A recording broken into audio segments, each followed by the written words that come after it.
Kain songket bersulam sutra, tanjak dipakai bertambah seri. Perkenalkan, nama saya Anindya RK Zahra dari SDIT As-Sakinah, Tanjung Pinang Kepri.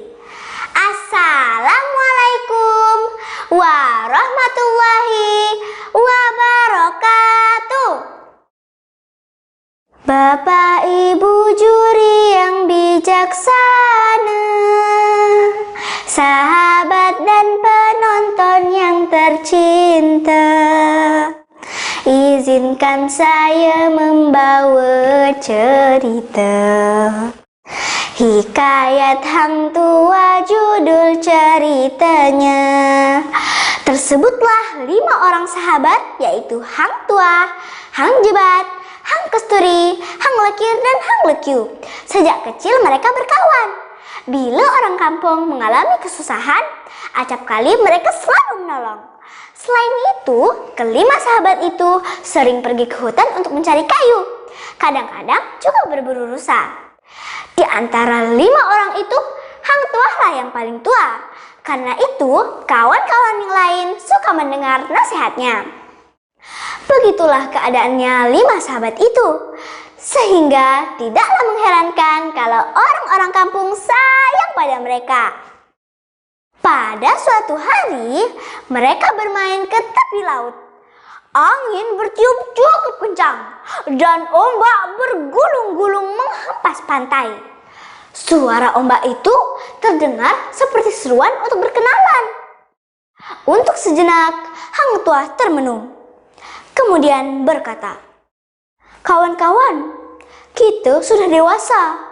Tak patut lagi menyusahkan orang tua. Mari berlayar kita merantau. Siapa tahu nasib kita mujur." Hang Jebat girang. "Ayo kawan-kawan, mari kita mengarungi laut," katanya. Kawan-kawan yang 3 orang lainnya setuju. "Aku ikut," seru mereka. Hang Tua pun berkata, "Kalau begitu, mari kita pulang dulu. Kita siapkan bekal. Ayahku punya perahu layar." Lalu mereka pun pulang untuk bersiap-siap. Perahu layar Hang Tua mengarungi laut yang sangat luas. Angin baik dan perahu laju. Hang Tua dan sahabat-sahabatnya girang. Mata mereka bersinar. Tapi apa itu? Jauh di depan terlihat titik-titik hitam yang semakin lama semakin besar. Sementara Hang Tua telah lama memperhatikan, tiba-tiba ia berseru, "Kawan, lihat, di sana ada 3 buah perahu." "Ah, ketiga-tiga perahu itu mengejar kita," lanjut Hang Jebat. "Mungkin perahu lanun, bajak laut," teriak Hang Kesturi. "Biar bajak laut, aku tak takut," sahut Hang Jebat. "Tetapi kita harus waspada. Siapkan senjata," sahut Hang Tua pula.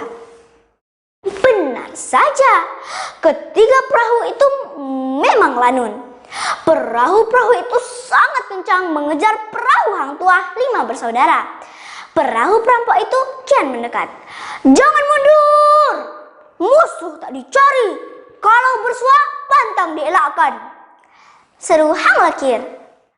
"Mari kita hadang perahu itu," seru Hang Kesturi pula dengan semangat. "Sabar, baik kita lawan mereka di pulau sana, sebab perahu mereka besar-besar. Lagi pula mereka bersenjata, sedangkan perahu kita kecil. Kita pancing mereka, arahkan haluan ke pulau sana." "Ya, benar kata Hang Tua. Tujukan perahu ke pulau itu," Hang Jebat memberi perintah. Sejurus kemudian, perahu mereka sampai di darat. Kelima saudara itu langsung melompat ke darat. Syuk! Dan mereka pun menghunus keris masing-masing. Tak lama kemudian, perahu-perahu lanun itu berlabuh pula. Orang-orangnya turun semua ke darat dan hendak siap-siap menyerang. "Hai anak rantau, serahkan harta bendamu kepada kami. Kalau tidak, nyawa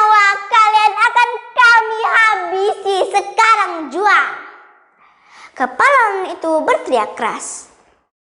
Cus, tak tahu malu, langkahi dulu mayat kami, barulah engkau rampas harta benda kami. Panas benar hati kepala Lanun itu mendengar kata-kata Hang Tuah. Ia pun berteriak sambil menyerang. Serang! Maka terjadilah perkelahian yang sangat seru. Hang Tuah tak tinggal diam. Ia pun mengamuk. Syak! Syak! Akhirnya kepala Lanun itu terbunuh dan anak buahnya berlarian tunggang langgang. Alamak, tamatlah riwayat kita. Lari! Suatu ketika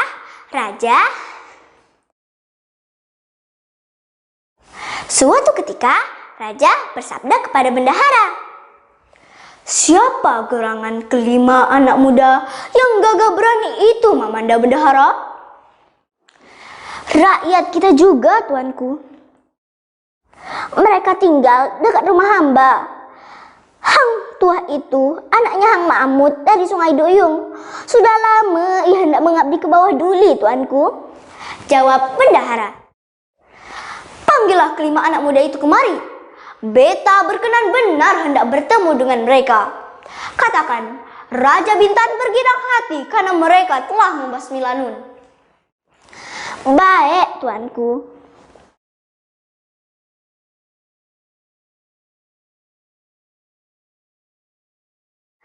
Tiada berapa lama, kelima anak muda itu datang menghadap raja. Dan raja bersabda, apakah benar kalian yang telah mengalahkan Lanun-Lanun itu? Hamba, tuanku. Kalian telah berjasa kepada negeri. Oleh karena itu, kalian akan kuberi hadiah. Terimalah ini sebagai tanda jasa. Dan kamu, Hang Tuah, mulai saat ini kujadikan hulu balang. Tinggallah di istana. Dan keempat saudaramu itu tinggal juga di sini sebagai pengiringku. Segala titah, tuanku. Patik junjung di atas batu Jemalapati. Ampun, tuanku. Sembah kelimanya pula.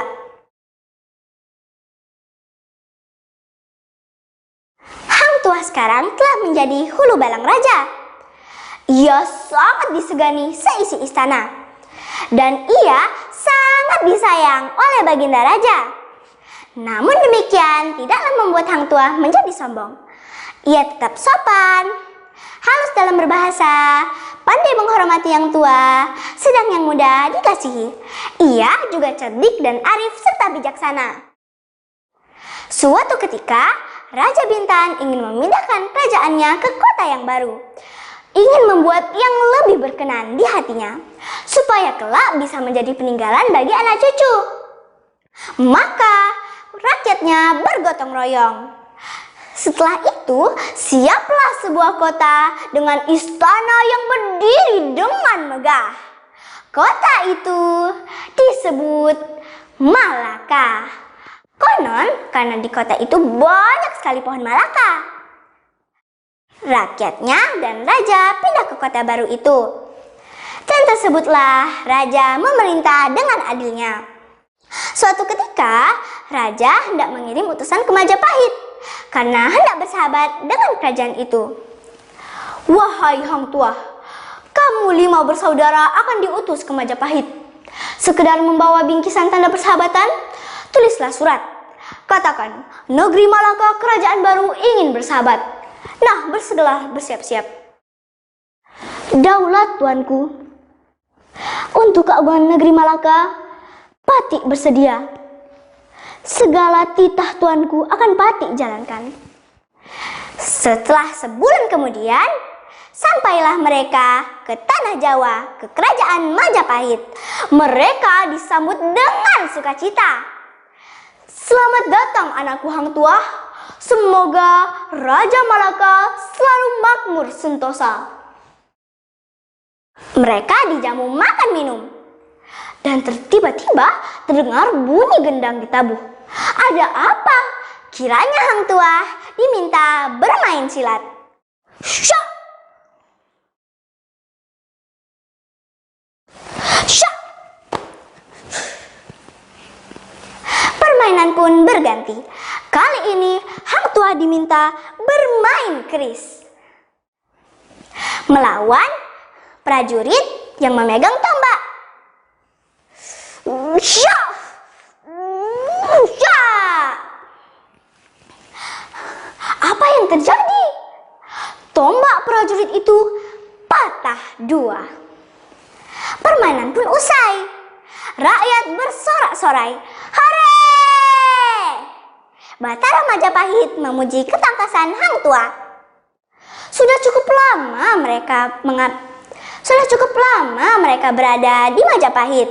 Hang Tua sangat rindu kepada Raja Malaka. Lagi pula, tugas sudah ditunaikan. Majapahit berkenan hati ingin bersahabat dengan Malaka. Hang Tuah 5 bersaudara hendak kembali ke Malaka. Raja Majapahit dan Gajah Mada turut mengantar hingga sampai ke depan pintu gerbang kota. Rakyat Majapahit berseru dan melambaikan tangan. Selamat jalan! Salam kami untuk rakyat Malaka. Terima kasih. Sampai jumpa kembali. Seru Hang Tua dengan senyumnya. Nah teman-teman, pesan moral dari cerita ini adalah 1. Dalam kehidupan perlu sikap berani dan bijaksana. Yang kedua, tetap rendah hati meski memiliki jabatan. Yang ketiga, kita harus setia dan bertanggung jawab atas semua amanah yang diberi. Jalan-jalan ke Pulau Bintan. Air terjunnya segar dan jernih. Cerita Hang Tua cukup sekian. Atas perhatiannya, Ekas ucapkan terima kasih. Membaca puisi di depan kaca. Salam literasi, budayakan membaca. Wassalamualaikum warahmatullahi wabarakatuh.